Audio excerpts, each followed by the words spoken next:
Okay, so for this lesson, we're going to write a critical comparative analysis of theme using the short story There Will Come Soft Rains by Ray Bradbury, and the poem also called There Will Come Soft Rains by Sarah Teasdale.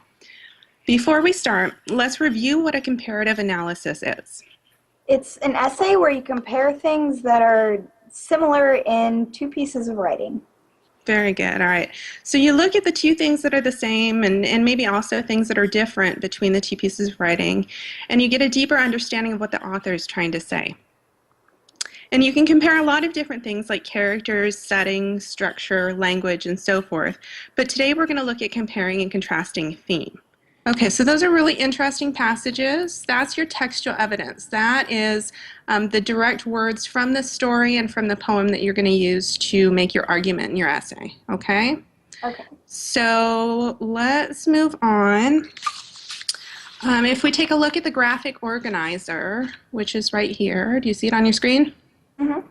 Okay, so this part of the graphic organizer we're going to reserve for the introduction. We'll get into what we're going to do there in just a little bit. Paragraph 2 is going to be your first point, and in it you're going to have your topic sentence, you're going to have your direct quote, and then you're going to come in and you're going to explain that quote, why you put it in there, what it means. Does that make sense?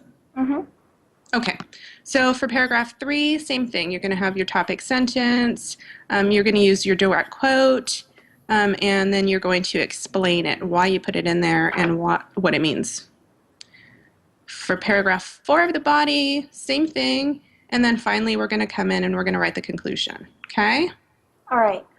Okay, so in our body, our first point when we're talking about the themes in these two pieces, we want to talk about the end of humanity, right? Mm-hmm. So what might our topic sentence be for discussing the theme of the end of humanity and how it plays out here? Very good. Okay, so what is the initial setting of this story? Where are we?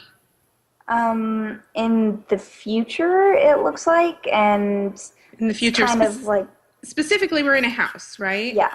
And what about the house leads us to believe that we're in the future? There's like inanimate objects programmed to talk and say things like the time and like reports on normal life. Exactly. That's a pretty cool house, right? Yeah. All right. Absolutely. And so it's really interesting to consider the structure of the story. This is a chronological structure. Do you know what that means? Everything is in order according Exactly. to time. Everything is in order according to time. Perfect. And so we have the constant repetition of the times, and that's very much different from the way that nature works. And so we're going to have kind of an ironic ending at the end when nature actually takes over, and all of a sudden we don't have the robotic countdown of time. Does that make sense? Mm-hmm. So what are your thoughts on what that poem might be about? It kind of sounds like that in the end, nature kind of takes over and covers up what the war was. Absolutely. Nature goes on regardless of mankind, right? What do you think of the difference in the language between the poem, that the fact that it flows so beautifully, as opposed to the choppiness of the story itself, the 9 o'clock, 7 o'clock, tick-tock? I feel like that in this poem, it's meant to be flowy and graceful and beautiful because it's describing nature, and in the future it's kind of like choppy and everything happens quickly on a schedule, and that's why the text is like that.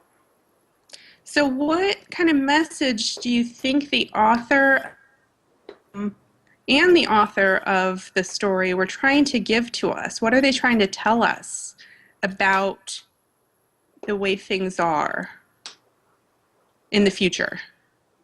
Maybe that it's not probably what we expected, and if everything keeps happening so fast, like we keep using technology, we might even go to war and nothing will be left.